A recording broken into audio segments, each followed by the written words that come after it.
राम राम सभी किसान भाइयों को। मैं आपका मित्र आज़ाद यादव। चलो खेती करें यूट्यूब चैनल के माध्यम से आज हम बात करेंगे गर्मियों में हरी धनिया की खेती के बारे में। यदि आपके भी खेत फ्री हो चुके हैं अब इस टाइम और आपकी फसलें कट चुकी हैं चना गेहूँ की, तो आप गर्मियों में हरी धनिया की खेती ज़रूर करें, क्योंकि सभी किसान भाई जानते होंगे कि गर्मियों में आपको हरी धनिया की बहुत ज़्यादा डिमांड मिलती है। अगर आप मंडी में जाओगे तो आपकी हरी धनिया की पत्ती के भाव आपको देखने को बहुत अच्छे से मिलते हैं। तो आप यदि आप चाहते हो कि आपको भी हरी धनिया की खेती करना है और आपको इस टाइम खेत खाली नहीं रखनी है, तो आपके लिए ये वीडियो बहुत लाभकारी होने वाली है। तो आप वीडियो को अंत तक ज़रूर देखें। और यदि आपने अभी तक मेरे यूट्यूब चैनल को सब्सक्राइब नहीं किया है और नए आए हो तो यूट्यूब चैनल को सब्सक्राइब करें और बेल आइकन का बटन दबाएं, ताकि मेरे द्वारा खेती से संबंधित जो भी मैं वीडियो अपलोड करूं वो आप तक ज़रूर पहुंच सके।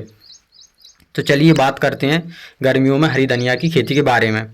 तो यदि आप नए हो और पहली पहली बार हरी धनिया की खेती करना चाहते हो गर्मियों में, तो आप इस वीडियो को एंड तक ज़रूर देखें, क्योंकि ऐसा कुछ खास नहीं है मतलब कि आप हरी धनिया की खेती ना कर सको। आप सरलता से और सब्जियों और सभी के मुकाबले इसे बहुत सरलता से कर सकते हो। ज़्यादा कुछ करने की आपको वो ज़रूरत नहीं है। तो आप नॉर्मल से जो और अपन इस टाइम खेती करते हैं उसी हिसाब से इसको भी कर सकते हो। बस थोड़ी सी बातों को ध्यान रखना पड़ेगा, उनके बारे में हम जानते हैं। तो आप करना क्या है कि सबसे पहली तो आपको गर्मियों में अगर आप हरी धनिया की खेती करते हैं तो हमें करना क्या पड़ता है कि खेत की गहरी जुताई करनी पड़ती है। तो आपको कम से कम नहीं 2 बार गहरी जुताई करें खेत की अच्छे से। और 2 बार गहरी जुताई करने के बाद आपको क्या करना है, रोटावेटर चलाना है। और गहरी जुताई इसलिए करनी है ताकि आपको जो इस टाइम अपन पानी देते हैं वो पानी की क्षमता ज़्यादा दिन तक बनी रहे। आप 2-4 दिन यदि पानी देने में लेट भी हो जाओ तो भी कोई समस्या ना। इसलिए आपको मतलब इस टाइम आपको ज़्यादा गहरी जुताई करने की ज़रूरत है। और इसके बाद आपको करना क्या है, उसमें कम से कम नहीं तो 3 और 4 ट्राली देसी खाद डालना है। और जब आप देसी खाद डालोगे तो आपकी जो धनिया है उसमें जो पत्ती हैं उनमें पीलापन कम आएगा, क्योंकि ऑर्गेनिक हो रहेंगी। और यदि आप देसी खाद से उसमें पीलेपन की समस्या से भी बचे रहोगे। और आपको रासायनिक खाद भी डालने हैं। यदि 1 एकड़ की बात करें तो हमें 1 एकड़ में 1 DAP का बोरा डालना है और बोरा और 2 सिंगल सुपर फास्फेट के और करीबन 25-30 किलो आपको यूरिया मिलाकर बुरकाप करना है। और उसके बाद आपको उसमें क्या करना है, रोटावेटर चलाना है। रोटावेटर चलाने के बाद अब बात करते हैं बीज की। तो आपको 1 एकड़ में करीबन करीबन 10 से 12 किलो बीज ही बोने हैं। और एक बात ध्यान रहे कि आप गर्मियों में सादा बीज का प्रयोग ना करें, यानी कि अपने जो घर में बीज है उसका प्रयोग ना करें, आप हाइब्रिड बीज का ही उपयोग करें। तो आपको हाइब्रिड बीज कौन से लेने हैं उसके बारे में आगे बताता हूँ। तो पहले आप जान लीजिए कि आपको बीज कैसे बोना है। तो बीज आपको 2 टुकड़ों में करके ही बोना है। यदि आपके बीज साबुत हैं तो आप साबुत बीज ना बोएं, उन्हें 2 टुकड़ों में कर लें ताकि उगने में कम समय लगे और आपको जो बीज है वो फफूंद वगैरह से परेशान ना रहे। तो आप उन्हें 2 टुकड़ों में बोलें। और उसके बाद आप यदि क्यारियाँ बनाकर बोना चाहते हैं तो आप क्यारियाँ बना लें। और क्यारियाँ आपकी होनी चाहिए 10x5 की कर सकते हो, क्यारियाँ ज़्यादा बड़ी नहीं होनी चाहिए। और यदि क्यारियाँ के अलावा आप सीडरल से बोना चाहते हो तो आप सीडरल से भी बो सकते हो। तो आपको इस तरीके से आपको धनिया की बिजाई करनी है। और बात करते हैं कि आपको कौन से बीज प्रयोग करने हैं। तो आप अच्छे हाइब्रिड के बीज आते हैं जिनमें से नामधारी सुरभि है, BNR का मुस्कान है, आप इनमें से कोई सा भी बीज बो सकते हो। इनसे आपको बहुत अच्छी पैदावार मिलेगी और बार बार फिर धनिया काटने का भी मौका मिलेगा। और आज और बीज उपचार करना भी ज़रूरी है। इसके बाद आपको धनिया बोने के बाद ही आपको एक खरपतवार नाशक दवा का प्रयोग करना है।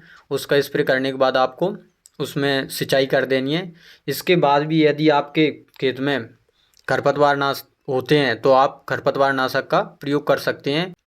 खरपतवार नाशक का प्रयोग करें और ये आपको आपके पास की दुकानों पर मिल जाएंगे। अब इसके लिए आपको ज़्यादा कुछ नहीं करना पड़ेगा, आप कोई सा भी ले आएँ, सभी बेस्ट काम करते हैं वो तो। और अब बात करते हैं अपन सिंचाई की। तो आप जो पहली सिंचाई करोगे उसे आपको ज़्यादा से ज़्यादा करनी है, यानी कि अच्छे से तल करना है खेत को। जब गहरी सिंचाई हो जाएगी तो उसके बाद आपको करीबन 5-7 दिन बाद ही फिर से एक बार और सिंचाई करनी है। जब 5-7 दिन बाद एक बार और सिंचाई कर दोगे तो उसके बाद आपको फिर सिंचाई नहीं करनी है। कब तक? जब तक आपका जो दाना है यानी कि बीज है, जो अंकुर अच्छे से उग ना आए। और यदि आप वो उसे थोड़ा थोड़ा उगेगा उसके बाद पानी दे दोगे तो उसमें क्या है, वो दब जाएगा मिट्टी में। तो आप उसकी फिर सिंचाई तभी करें जब वो अच्छे से मिट्टी से बाहर हो जाए। जब मिट्टी से बाहर हो जाए उसके बाद एक सिंचाई और कर दें। और उसी टाइम आपको करना क्या है कि उसमें थोड़ा यूरिया और जिंक मिलाकर आपको उसमें डालना है। यदि आप 1 एकड़ में कर रहे हो तो आपको 15 से 20 किलो यूरिया और 5 किलो के आसपास जिंक डालना है। और उनके बाद आपको सिंचाई कर देनी है। और सिंचाई थोड़ा उसी हिसाब से करें जब आपको ज़रूरत पड़े। आपको लगभग गर्मियों में देखें तो 10 से 12 दिन में सिंचाई करने का टाइम आ जाता है। तो आप ज़्यादा भी सिंचाई ना करें। यदि आप ज़्यादा सिंचाई करोगे तो आपकी जो धनिया है ना वो पीली पड़ जाएगी। तो समय समय पर यदि आपको लग रहा है कि हाँ अब ज़रूरत ही है तभी उसमें सिंचाई करें। अब बात करते हैं उसके काटने की। तो आपकी करीबन करीबन 40 से 45 दिन के आसपास की धनिया जब हो जाती है तो आपको वो काटने योग्य होने लगती है। तो जब 40 से 45 दिन की हो जाए तो आप उसे कलम कर सकते हो। और उसे पटाना नहीं है आपको, अच्छे से ध्यानपूर्वक कटाई करनी है और बार बार भी, ताकि आपकी कटाई हो सके। इसके बस नॉर्मल काम है, इससे ज़्यादा आपको कुछ करना नहीं है। इतने में ये आपको लाखों का बचत हो सकता है। तो आप गर्मियों में हरी धनिया की खेती करना ना भूलें। अगर यदि आप गर्मियों में कुछ फ्री हो और चाहते हो कि हमारे खेतों में से कुछ पैदावार हो तो आप हरी धनिया की खेती ज़रूर कर सकते हो। चलिए वीडियो को यहीं पर ख़त्म करते हैं। और यदि आपने अभी तक मेरे चैनल को सब्सक्राइब नहीं किया तो चैनल को सब्सक्राइब कर लें और वीडियो को लाइक करें। जय हिंद, जय भारत, जय जवान, जय किसान, वंदे मातरम।